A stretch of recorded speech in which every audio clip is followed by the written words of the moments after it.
we've talked about how self-care is so important right now. Getting lots of sleep, exercise, being socially connected are all things that can help us through this difficult time. But being mindful and meditating can also add huge benefits to your life right now. Joining us now to talk more about this is Dr. Shimi Kang. Good morning, Shimi. Good morning. So some people may be watching right now. They have never meditated before, or they've tried it. They don't like it. Fair enough. And I think a lot of people, they start to feel discouraged when they start this new practice, right? Yes, and meditation is a practice, and I often kind of make the analogy of something like skiing or swimming or doing a cartwheel. We're clumsy at first. You're going to make mistakes. It's difficult, but you have to keep trying, and then just like skiing, at some point, your nervous system, your muscles, the training effect happens and things sync up, but it does take time and that persistency. And your mind is supposed to go in a million different directions. That's exactly what's supposed to happen, right?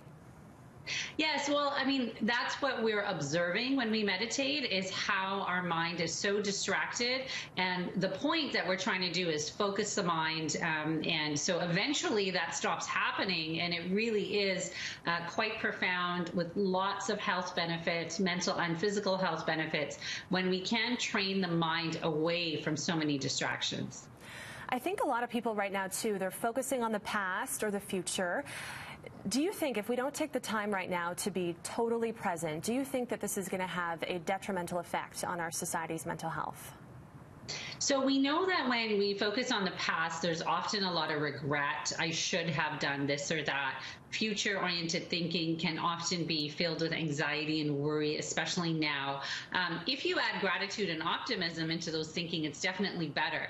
But the power of being present really is, we're moving out of our stress response and moving into this nervous system is called growth, and that is where we have profound health benefits. So you're absolutely right. Doing this practice will help the individual and society in general, from not just mental health, but physical health and our sense of connection with each other. Mm-hmm.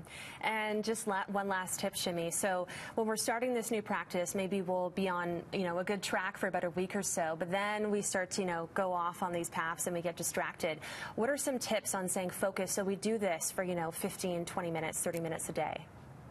Right. So to lay down any new practice, it typically needs to be consistent. The same time of day is a great idea. The same place in your house is really good. I would lower expectations, although the benefits are very strong and very powerful. You're not going to notice them right away. So just be satisfied with the effort to do 1 minute a day, 2 minutes a day, build up slowly.